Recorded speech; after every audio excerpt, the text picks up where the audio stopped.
Hello दोस्तों, स्वागत है आप सभी का आपके अपने चैनल ज्योग्राफी जुनून में। दोस्तों, हम डेविस का अपरदन चक्र पढ़ चुके हैं, हमने पेंक का अपरदन चक्र भी पढ़ लिया है और साथ में हमने सामान्य अपरदन चक्र भी पढ़ लिया है। अब देखिए, हमने डेविस के अपरदन चक्र में देखा कि डेविस ने कहा कि एक ऐसी अवस्था होगी जिसमें भूभाग का बड़ी तेजी से उत्थान होगा और ये उत्थान बहुत कम समय में पूर्ण हो जाएगा।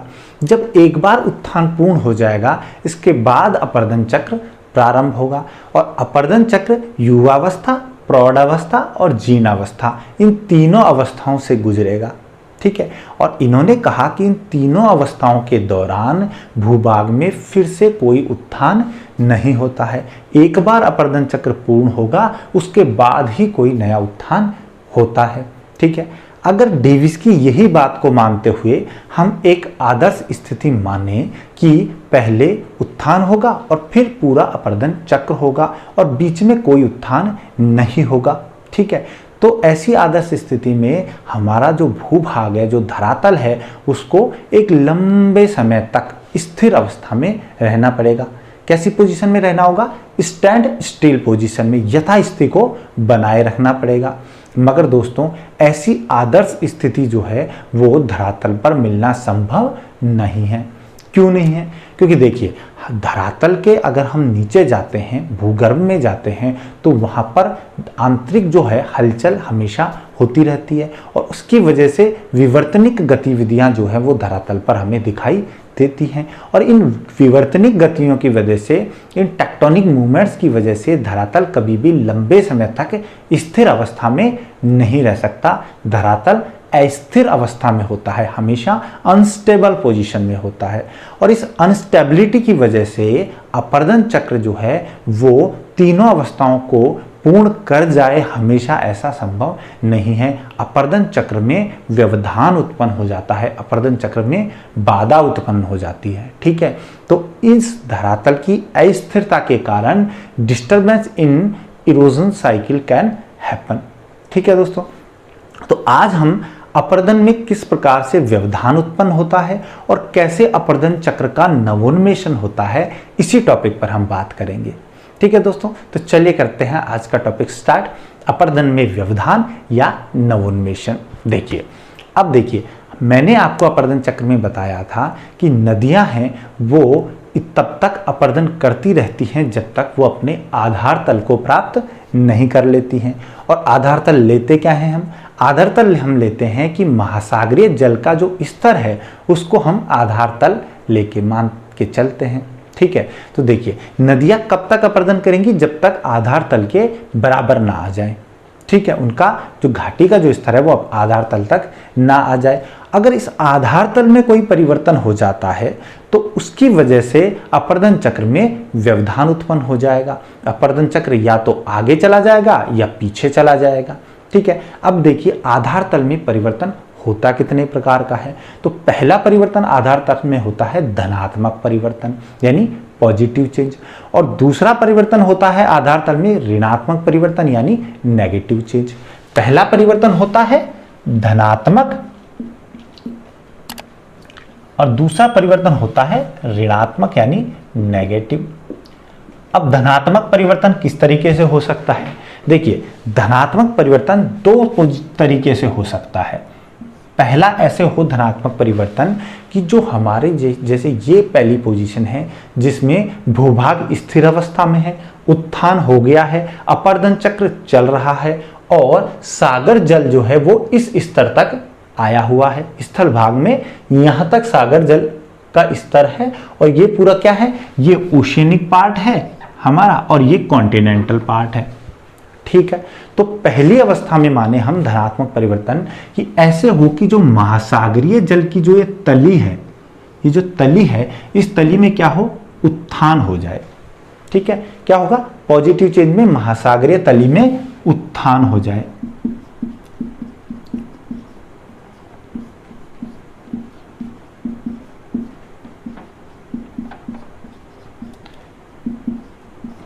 ठीक है, उत्थान हो जाए। अब जब इसका उत्थान होगा तो क्या होगा? जब ये तली उत्थान होके देखिए ऐसे आ जाएगी तो सागर जल का स्तर क्या हो जाएगा?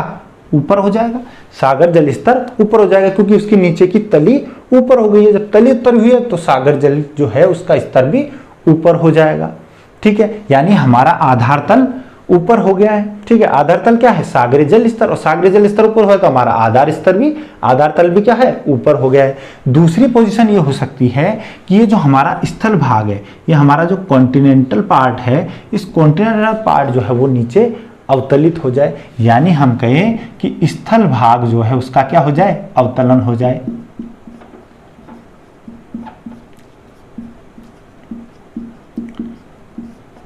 ठीक है, अब जब स्थल भाग का अवतलन हो जाएगा तो क्या होगा? सागर जल जितना था उतना ही है, मगर जब स्थल भाग नीचे हो जाएगा तो अपेक्षाकृत रूप से हम देखें तो सागर का जल जो है वो अब स्थल से तुलना करें तो वो क्या होगा? ऊपर ज्यादा उठ गया है। क्यों? क्योंकि सागर जो है वो तो वहां की वहां है, मगर स्थल भाग नीचे चला गया। मान लीजिए सागर जल इस स्तर पर था और हमारा स्थल भाग यहाँ था। अब ये देखिए, ये कितना डिफरेंस था? ये डिफरेंस था। अब ये नीचे आ गया है। इसके नीचे आने से क्या है? रिलेटिवली सागर का जो जल स्तर है वो क्या है? ऊपर उठ गया है, यानी आधार तल ऊपर उठ गया है। तो इन दो पोजीशन में धनात्मक परिवर्तन होगा। अब इस धनात्मक परिवर्तन का प्रभाव क्या होगा?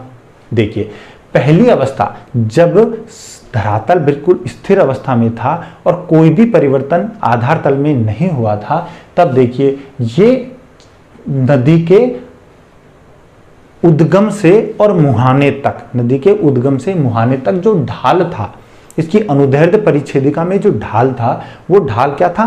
ज्यादा था। ये देखिए ढाल आ रहा है यहां से यहां तक का ढाल, तो इस ढाल की वजह से क्या हो रहा था? नदी का वेग अधिक था। मगर अब क्या होगा? अब जब सागर जल स्तर ऊपर उठ गया है तो इसकी वजह से ये ढाल, देखिए ये ढाल क्या है? कम हो गया है। अब देखिए, अब चैनल ग्रेडियंट क्या है? कम हो गया। पहले ज्यादा था, अब कम हो गया है। जब चैनल ग्रेडियंट कम होगा, यानी नदी के उद्गम से और मुहाने तक का जो ढाल होता है, मान लीजिए पहले ये ढाल अगर हम माने यहां तक का, तो ये पहले ढाल मान लो ये था, अब ढाल क्या रह गया है? अब ढाल बिल्कुल फ्लैट हो गया है। ठीक है, पहले मान लीजिए ये एंगल बन रहा था, तो अब मात्र इतना सा एंगल बन रहा है। ठीक है, तो जब ढाल कम हो जाएगा तो उसकी वजह से नदी का वेग कम हो जाएगा, बहते हुए जल का वेग कम हो जाएगा। और जब वेग कम हो जाएगा तो उससे क्या होगा? वेग कम होने की वजह से गतिज ऊर्जा कम होगी। गतिज ऊर्जा कम होगी तो नदी अब अपरदन ज्यादा नहीं कर पाएगी। ठीक है, तो नदी अब ज्यादा अपरदन नहीं कर पाएगी। अगर वो घाटी गर्तन की क्रिया कर रही थी तो अब घाटी गर्तन की क्रिया स्टॉप हो जाएगी, यानी जो अपरदन चक्र जो है हमारा, अपरदन चक्र है वो अगली अवस्था में पहुंच जाएगा।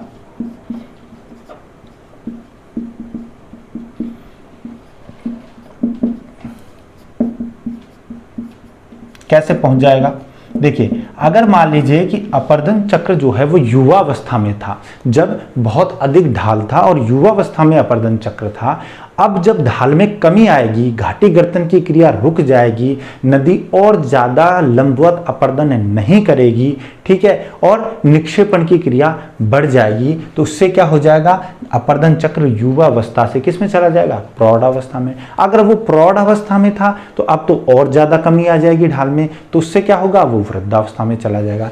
यानी अल्टीमेटली क्या होगा कि अल्टीमेटली अपरदन चक्र की जो अवधि है वो क्या हो जाएगी? कम हो जाएगी। अपरदन चक्र की अवधि कम हो जाएगी। ठीक है, और अपरदन चक्र जल्दी पूर्ण हो जाएगा। ठीक है, तो अगर आधार तल में धनात्मक परिवर्तन होगा तो सागर जल तल ऊपर होगा, यानी कि आधार तल जो है वो स्थल भाग की तुलना में क्या होगा? ऊपर उठ जाएगा, ज्यादा ऊपर आ जाएगा। तो इसकी वजह से अपरदन चक्र जो है वो क्या होगा? व्यवधान की वजह से अगली अवस्था में पहुंच जाएगा और जल्दी से पूर्ण हो जाएगा और अपरदन चक्र की अवधि कम हो जाएगी। ठीक है, ये तो था धनात्मक परिवर्तन। अब दूसरी बात करते हैं हम ऋणात्मक परिवर्तन यानी नेगेटिव चेंज की। और नेगेटिव चेंज आधार तल में कैसे आएगा? देखिए, मान लीजिए पहली अवस्था हम वही लें कि हमारे नॉर्मल उत्थान हो चुका है और हमारा अपरदन चक्र अभी चल रहा है, और ये चैनल ग्रेडियंट बना हुआ है, ढाल इतना बना हुआ है, सागर जल का जो स्तर है वो यहाँ तक आ रहा है।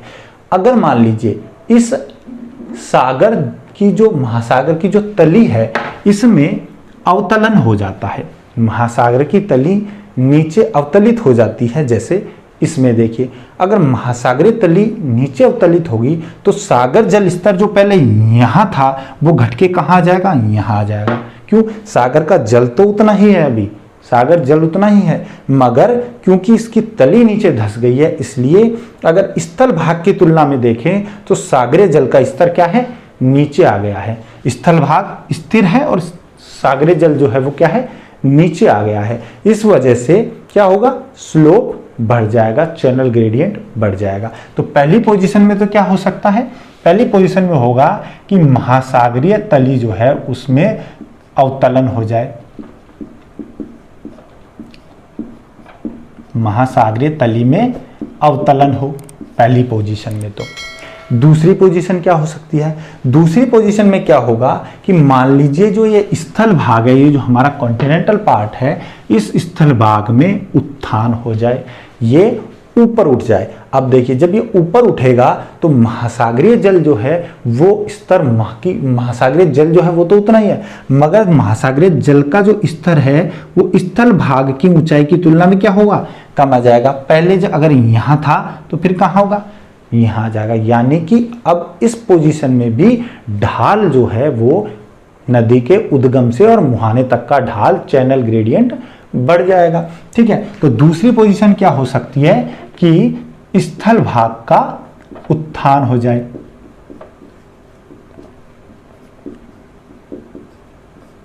ठीक है, अपलिफ्टमेंट हो जाए स्थल भाग का और अवतलन हो जाए किसका, महासागरीय तली का।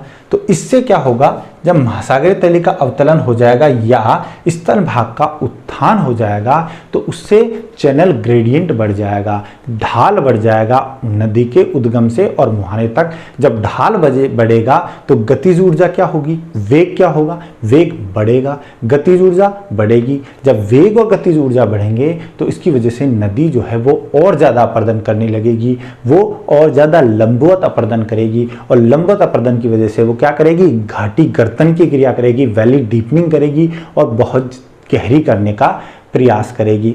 और इससे क्या होगा, इसकी वजह से जब कभी ऋणात्मक परिवर्तन होगा आधार तल में तो अपर्दन चक्र अपनी पिछली अवस्था में चला जाएगा। यानी अपर्दन चक्र अगर प्रौढ़ अवस्था में चल रहा है तो उसमें वापस क्या हो जाएगी, युवा अवस्था वाले गुण आ जाएंगे, वो युवा अवस्था में चला जाएगा। और इसको दोस्तों कहते हैं, इसको कहा जाता है अपर्दन चक्र का नवोन्मेषण, रेजुवेनेशन इन इरोजन साइकिल।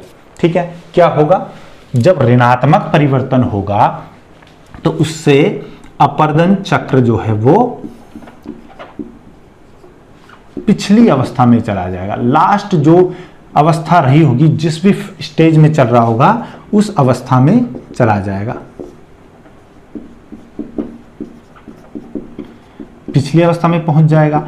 और इससे क्या होगा, जब पिछली अवस्था में पहुंच जाएगा तो अब अपर्दन चक्र जो है, मान लीजिए अपर्दन चक्र कुछ टाइम पूरा कर चुका था, युवा अवस्था को पूरा कर चुका था, वो टाइम स्पेंड कर चुका था, तो अब वो वापस जब युवा अवस्था में चला जाएगा तो उसे पूरा होने में क्या लगेगा, और अधिक समय लगेगा। यानी कि अपर्दन चक्र की अवधि बढ़ जाएगी, अपर्दन चक्र की अवधि बढ़ जाएगी।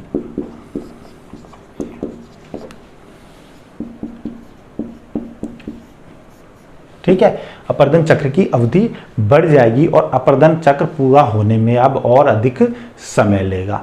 ठीक है दोस्तों, और इसे कहा जाता है, इस पोजीशन को जिसमें कि अपर्दन चक्र अपनी पिछली अवस्था में चला जाता है, उसमें पिछली अवस्था के गुण आ जाते हैं। अगर वो प्रौढ़ अवस्था में है तो वो युवा अवस्था में चला जाता है, यानी उसमें नवोन्मेषण, रेजुवेनेशन हो जाता है, वो वापस नया हो जाता है। ठीक है, बिल्कुल नए अपर्दन चक्र की तरह वो चलने लगता है। तो इसे कहा जाता है दोस्तों नवोन्मेषण या रेजुवेनेशन।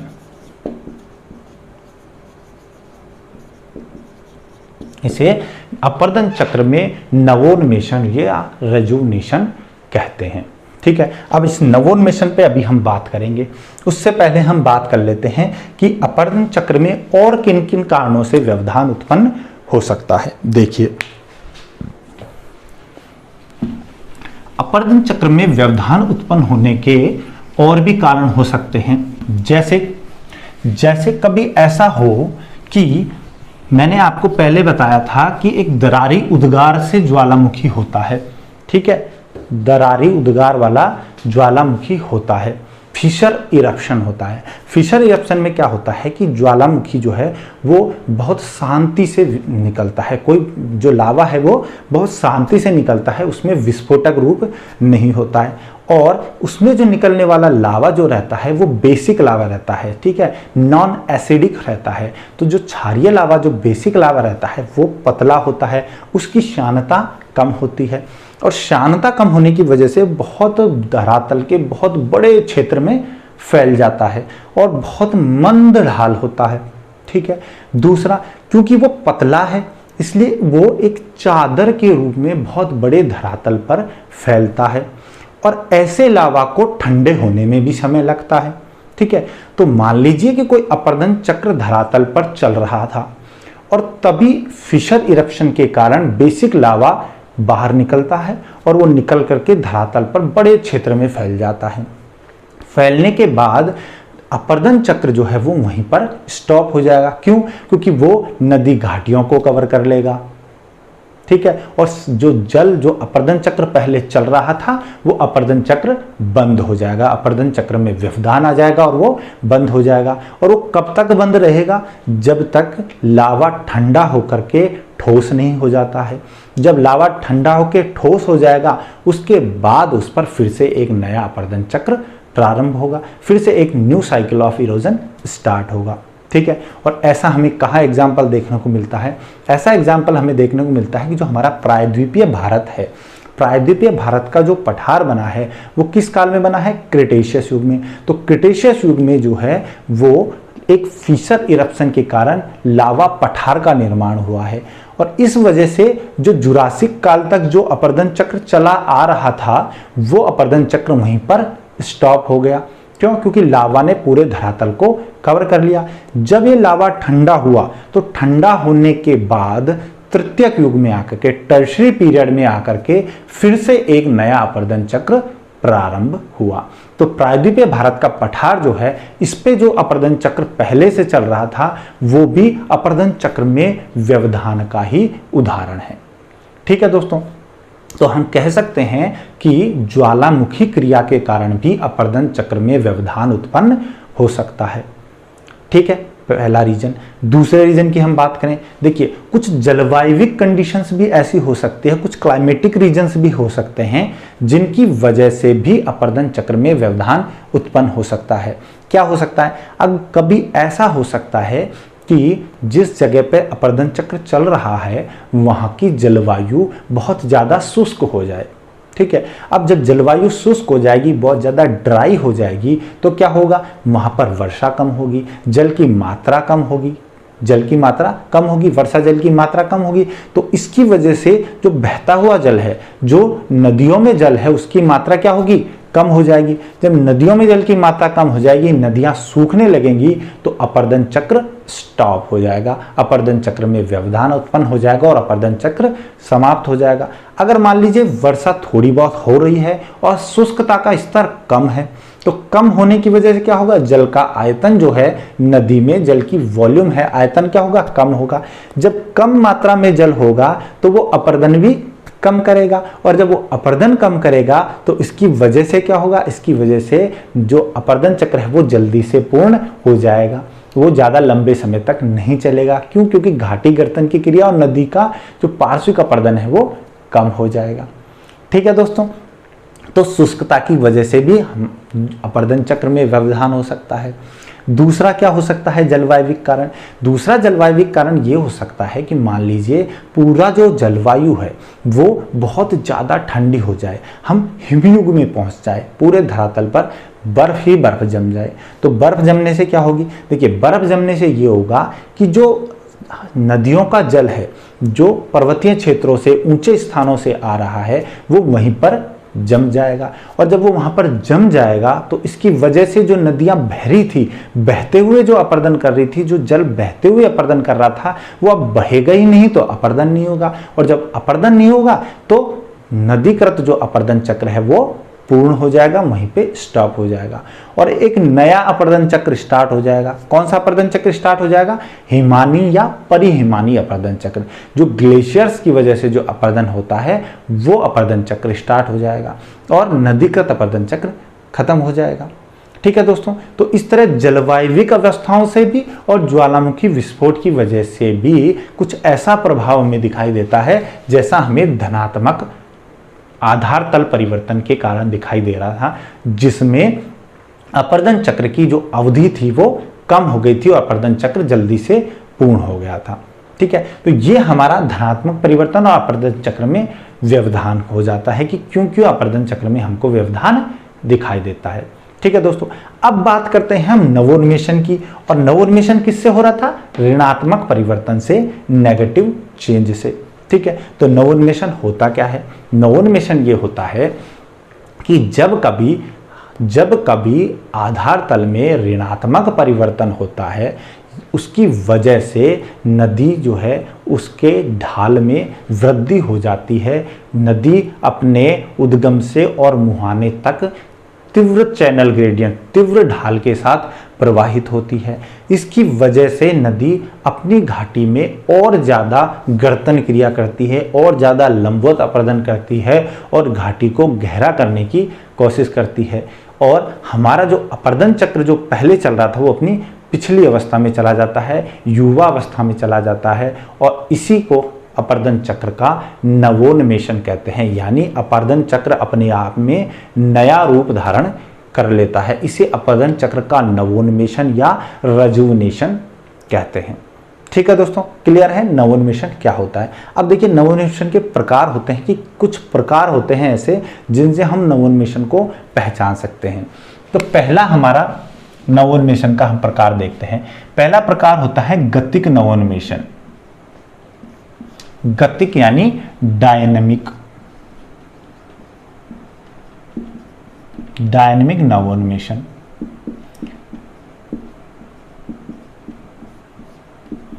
डायनेमिक या गतिक नवोन्मेषण क्या होता है? देखिए नाम से पता चल रहा है गतिक यानी कुछ गतिक क्रिया होगी जिससे नवोन्मेषण होगा। अब गतिक क्रिया क्या क्या हो सकती है? पहली गतिक क्रिया तो मैंने आपको पहले ही बताई कि ऐसा हो सकता है कि जो महासागरीय तली है उसमें धसाव हो जाए, उसमें अवतलन हो जाए। ठीक है, क्या हो सकता है? महासागरीय तली जो है उसमें अवतलन हो सकता है।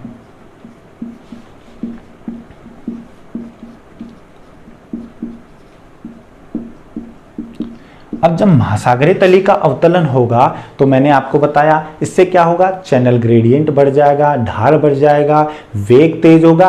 वेग तेज होने से गतिज ऊर्जा तेज होगी और इसकी वजह से नदी लंबवत अपर्दन ज़्यादा करेगी, घाटी गर्तन की क्रिया ज़्यादा करेगी और इससे जो हमारा अपर्दन चक्र है वो नया रूप धारण कर लेगा, उसमें नवोन्मेषण हो जाएगा। ठीक है, तो पहला तो इसमें हो सकता है कि महासागरीय तली का अवतलन हो जाए। दूसरा क्या हो सकता है? दूसरा हो सकता है कि जो स्थल भाग है इसका क्या हो? उत्थान हो जाए। ठीक है, क्या हो सकता है? स्थल भाग का उत्थान हो सकता है और स्थल भाग का उत्थान होने से भी वही प्रभाव पड़ेगा जो महासागरीय तली के अवतलन से हो रहा था। ठीक है, इसमें भी वही नवोन्मेषण होगा और क्या होगा? वेग अधिक होने की वजह से अपर्दन अधिक होगा और हमारा जो अपर्दन चक्र है वो एक पुरानी अवस्था में ही चला जाएगा और युवा अवस्था में पहुंच जाएगा। इसके बाद बात करते हैं हम तीसरा क्या हो सकता है? देखिए ऐसा भी हो सकता है कि ये जो ढाल है, जैसे कोई भी स्थल भाग है वो क्या हो जाए? ढाल रूप में परिवर्तित हो जाए, यानी कि इसका जो स्लोप जो है या इसका कहें कि तिरछापन जो है स्थल भाग का वो अधिक हो जाए। स्थल भाग का तिरछा हो जाना। ठीक है, पूरा पुट्ठा ना होकर के स्थल भाग झुकाव उत्पन्न हो जाए। ठीक है, तो इसको तिरछा उत्पन्न हो जाएगा स्थल भाग में। जब झुकाव उत्पन्न हो जाएगा तो क्या होगा, पहले जो स्थल भाग ऐसे था उसमें ये हो जाएगा, तो एकदम से ढाल तीव्र हो जाएगा, और जब ढाल तीव्र हो जाएगा तो उसकी वजह से भी क्या हो जाएगा, एक गतिक नवोन्मेषण हो जाएगा। इसके अलावा क्या हो सकता है, इसके अलावा ऐसा हो सकता है कि कोई नदी जो है वो जिस जलीय भाग से निकल रही है, मान लीजिए वो झील से निकल रही है, तो नदी जो है उसका निकास जो है वो नीचा हो जाए। तो नदी का जब निकास नीचा होगा तो उसकी वजह से भी क्या होगा, उसकी वजह से भी नवोन्मेषण होगा। ठीक है, तो नदी जो है, नदी का जल राशि से जो निकास हो रहा है, जो एग्जिट हो रहा है इसका, जहां से निकल रही है, जहां से इसका निर्गमन हो रहा है, वो निकास नीचा हो जाए। ठीक है, तो इसकी वजह से भी गतिक नवोन्मेषण हो सकता है। ठीक है दोस्तों, तो ये कारण है 4। इन 4 कारणों से डायनेमिक रेजुविनेशन हमें देखने को मिलता है। इसके अलावा दूसरा टाइप देखते हैं कि और क्या टाइप होता है। दूसरा टाइप होता है जिसे कहा जाता है सुस्थैतिक नवोन्मेषण। सुस्थैतिक, या इसको बोलेंगे यूस्टैटिक, यूस्टैटिक नवोन्मेषण, रेजुविनेशन।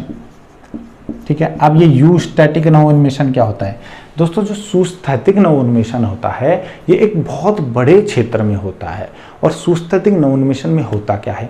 सुस्थैतिक नवोन्मेषण का मतलब हुआ है कि कभी मान लीजिए ऐसी अवस्थाएं पहले भी हमारे पूरे भूगर्भिक इतिहास में देखने को मिली हैं कि कभी मान लीजिए पूरी जो पृथ्वी है इसका तापमान जो है वो कम हो जाए, और इसकी वजह से क्या होगा, हम आइस एज में पहुंच जाए, क्या हो, एक हिमयुग प्रारंभ हो जाए। तो हिमयुग प्रारंभ होने की स्थिति में क्या होगा, ऐसी स्थिति में जो हमारे शीत क्षेत्र हैं या ध्रुवीय क्षेत्र हैं, ठीक है, जो हमारे आर्कटिक सर्कल से ऊपर का भाग और अंटार्कटिक सर्कल से नीचे का भाग, यानी जो आर्कटिक सर्कल से उत्तर का और अंटार्कटिक सर्कल से जो हमारा दक्षिण का भाग है, इस भाग में क्या होगा, मेजर चेंजेस जो हिमयुग में दिखाई देगा वो वहां दिखाई देगा।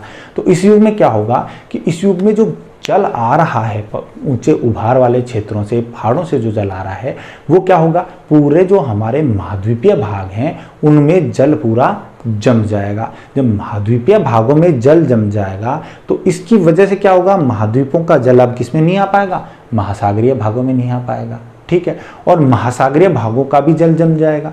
तो ऊपरी भाग जब महासागरीय भागों का शीत क्षेत्रों में, ध्रुवीय क्षेत्रों में जब जल जम जाएगा और वो जल पिघल करके महासागरों में अपने जल स्तर को बढ़ाने में कंट्रीब्यूशन नहीं कर पाएगा। ठीक है, मान लीजिए ये स्थल भाग थे, ठीक है, अब यहाँ पर क्या था, यहाँ से जल जो है वो कहाँ रहा था, सागर जल में, और इसकी वजह से सागर जल का जो स्तर है वो बना रह रहा था, जल स्तर बना रह रहा था। क्यों? क्योंकि महाद्वीपों का जल जो है, चाहे ग्लेशियर हो, उनका जल पिघल पिघल के यहाँ आ रहा था।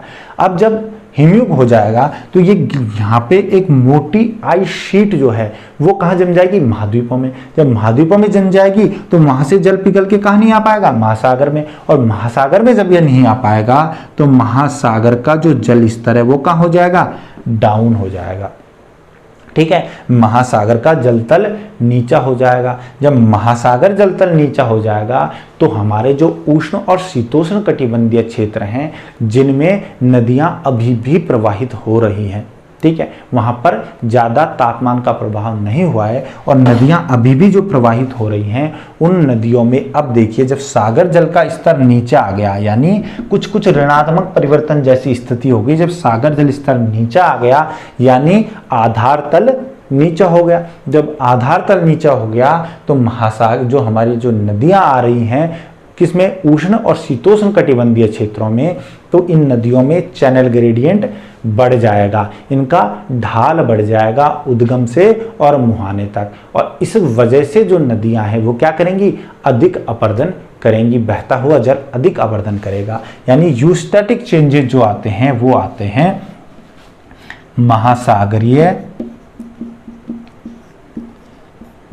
महासागरीय जल स्तर में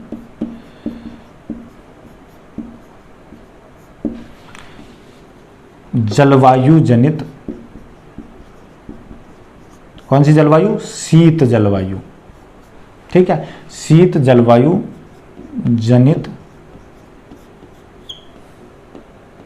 निम्नीकरण। ठीक है, तो सागरीय जल स्तर का निम्नीकरण हो जाएगा, किससे होगा? शीत जलवायु की वजह से, कि अचानक बहुत ज्यादा ठंडी जलवायु हो गई है। ठीक है, तो इसे कहते हैं यूस्टैटिक चेंज, और ये बहुत बड़े स्तर पर दिखाई देगा। मैंने आपको बताया पूरा शीत कटिबंध ध्रुवीय क्षेत्र, इसमें पूरे में ये हमें दिखाई देगा। ठीक है, तो ये हो जाता है सुस्टैटिक। इसके बाद यूस्टैटिक के बाद आता है, सुस्थैतिक के बाद आता है हमारा स्थैतिक नवोन्मेषण। ठीक है, तीसरा होता है स्थैतिक नवोन्मेषण, यानी स्टैटिक, स्टैटिक नवोन्मेषण। स्थैतिक नवोन्मेषण क्या होता है? कुछ ऐसी अवस्थाएं हो सकती हैं जब धरातल जो है, आधार तल है, वो स्टैटिक अवस्था में है, उसमें कोई ज़्यादा परिवर्तन नहीं हो रहा है, उसमें कोई चेंज नहीं आ रहा है, कोई नेगेटिव चेंज नहीं आ रहा है, मगर फिर भी अपरदन चक्र जो है वो नवोन्मेषण में जा सकता है। जैसे पहली अवस्था में ऐसा कोई धरातलीय भाग हो जिस धरातलीय भाग से नदी में जो अपरदन की वजह से अवसाद का भार उत्पन्न हो रहा था, वह अवसाद भार अब कम हो जाए। जब नदी बहुत ज़्यादा अवसाद को लेके चलती है तो उसकी वजह से नदी का वेग कम होता है, और इसकी वजह से नदी जो है वो ज़्यादा अपरदन नहीं कर पाती। मगर अगर ऐसा हो जाए कि नदी का जो क्षेत्र है उसमें कठोर चट्टानें आ जाएं और नदी अब ज़्यादा अवसाद नहीं लेके चले, यानी नदी के अवसाद भार में कमी हो जाए, तो नदी के अवसाद भार में कमी होने की वजह से नदी का वेग बढ़ जाएगा, और जब वेग बढ़ेगा गतिज ऊर्जा बढ़ जाएगी, और इसकी वजह से नदी और ज़्यादा अपरदन करने लगेगी, और इससे क्या होगा? स्टैटिक नवोन्मेषण। अब देखिए आधार तल में कोई परिवर्तन नहीं हुआ है, इस वजह से इसको क्या बोलेंगे? स्टैटिक या स्थैतिक नवोन्मेषण। ठीक है, दूसरी अवस्था क्या हो सकती है? स्थैतिक नवोन्मेषण में एक और हो सकता है, मान लीजिए कि कहीं की जलवायु जो है वो बहुत ज़्यादा आर्द्र हो जाए, या किसी वर्ष में क्या हो, बहुत ज़्यादा वर्षा हो जाए। जब वर्षा बहुत ज़्यादा हो जाएगी तो वर्षा तेज होने से क्या होगा? नदी को जल की प्राप्ति ज़्यादा होगी, बहता हुआ जल ज़्यादा होगा, उसका आयतन ज़्यादा होगा। जब आयतन ज़्यादा होगा, नदी का जल ज़्यादा होगा, तो इसकी वजह से नदी का जल जो है वो ज़्यादा अपरदन करेगा, और जो हमारा अपरदन चक्र है वो नवोन्मेषण की स्थिति में पहुंच जाएगा, रेजुविनेशन की स्टेज में पहुंच जाएगा। ठीक है, तो ये भी हो सकता है कि इसकी वजह से भी स्टैटिक चेंज आते हैं। ठीक है, इसके अलावा मैंने आपको बताया था कि युवावस्था में जब नदी होती है तो युवावस्था में नदी का एक और हमने विशेषता बताई थी, हमने बात की थी सरिता अपहरण की, रिवर कैप्चर की, और वो किसका उदाहरण होता है? वो होता है युवावस्था में हमें देखने को मिलता है। अब सरिता अपहरण मैंने आपको वहां भी बताया था, क्या होता है सरिता अपहरण? जब देखिए, जब मान लीजिए ये कोई एक नदी है, ये बह रही है, और इसी के साथ एक छोटी नदी जो है वो यहां से बह रही है। ठीक है, अब मान लीजिए इस नदी का ढाल भी तीव्र है और इस नदी का बहने की दर भी तीव्र है, तो शुरुआत में क्या होता है? शुरुआत में अनुवर्ती नदी क्या करती है? हेडवर्ड इरोजन करने लगती है, यानी अपने उद्गम की ओर अपरदन करने लगती है। जब ये अपरदन करती हुई धीरे धीरे धीरे धीरे इनके बीच का जो जल विभाजक है, ये क्या है? जल विभाजक है। ये क्या है? Water divide. इस वाटर डिवाइड को काटते हुए ये धीरे धीरे हेडवर्ड इरोजन करते हुए अपनी लंबाई को बढ़ाती है। ठीक है, रिवर लेंथनिंग होती है, तो ये लंबाई को बढ़ाते बढ़ाते अपनी घाटी को कहां तक ले गई है? इस नदी की घाटी तक ले गई है। अब जो जल इस नदी में बह रहा था, ठीक है, इस नदी में जो जल बह रहा था, इस जल की धारा मुड़ करके किधर चली जाएगी? ये जल अब इस नदी में बहने लगेगा। ठीक है, और ये नदी यहां से आगे सूख जाएगी। ठीक है, तो ये कौन सी नदी थी? ये नदी थी कैप्चर्ड रिवर। कैप्चर्ड रिवर यानी अपहृत नदी, जिसका अपहरण हुआ है, जिसके जल का अपहरण हुआ है। और ये कौन सी है? ये है कैप्चरिंग रिवर, यानी अपहरणकर्ता नदी, जिसने इस नदी का अपहरण किसने किया है? इस नदी ने हेडवर्ड इरोजन करते हुए धीरे धीरे जल विभाजकों को समाप्त किया और जाके दूसरी नदी, जो ये नदी बह रही थी, इसकी घाटी के साथ मिल गई और इसका पूरा जल अपने में ट्रांसफर कर लिया। इसे कहते हैं सरिता अपहरण।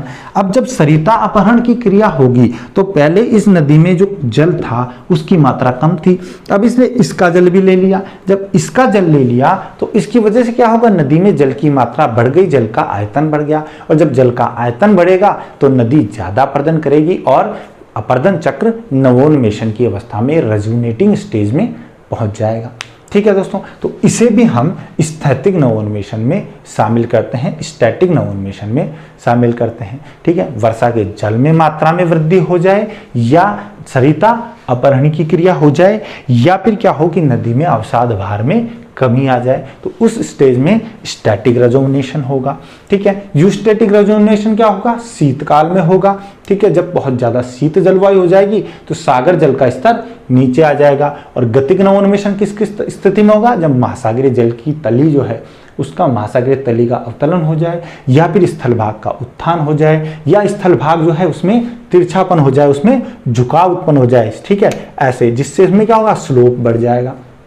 ठीक है, या फिर हो सकता है नदी की जो जल राशि है उसका निकास नीचा हो जाए ताकि उसका ग्रेडियंट बढ़ जाए, चैनल ग्रेडियंट बढ़ जाए। ठीक है दोस्तों, तो इन सब कारणों से नवोन्मेषण या रेजुनेशन की स्टेज आ जाएगी और अपरदन चक्र जो है वो नई अवस्था में पहुंच जाएगा, वापस पुरानी अवस्था में जाके और नई तरीके से फिर से स्टार्ट हो जाएगा। इसे नवोन्मेषण कहते हैं। देखिए, अब जब ये नवोन्मेषण, मान लीजिए नवोन्मेषण एक ही नदी, एक ही अपरदन चक्र में क्या हो कि ये नवोन्मेषण बार बार हो, एक बार हुआ, दोबारा हुआ, तीसरी बार हुआ, तो इसे क्या कहते हैं? इसे कहते हैं बहुचक्र। ठीक है, अपरदन चक्र जो चल रहा था उसमें अपरदन चक्र की बहुचक्रिक अवस्था कहा जाता है। ठीक है, पॉलीसाइक्लिक टाइप होता है। इस पॉलीसाइक्लिक अपरदन की वजह से, पॉलीसाइक्लिक इरोजन की वजह से कुछ स्थलाकृतियों का भी निर्माण होता है। ठीक है, इन स्थलाकृतियों को हम पॉलीसाइक्लिक लैंडफॉर्म्स या बहुचक्रीय स्थलाकृतियां कहते हैं। नवोन्मेषण बार बार जब अपरदन चक्र में होगा तो उसकी वजह से जो बहुचक्रिक स्थलाकृतियां बनेंगी, उन बहुचक्रिक स्थलाकृतियों को हम अगले वीडियो में पढ़ेंगे। ठीक है, मैं आपको उसमें सभी बहुचक्रीय स्थलाकृतियों के प्रकार और उनके निर्माण की विधि के बारे में डिटेल में बताऊंगा। ठीक है दोस्तों, तो आप वीडियो को लाइक कीजिए, शेयर कीजिए, बेल आइकन को प्रेस कीजिए और चैनल को सब्सक्राइब कीजिए। मिलते हैं अगले वीडियो में बहुचक्रीय स्थलाकृतियों के साथ। Thank you so much.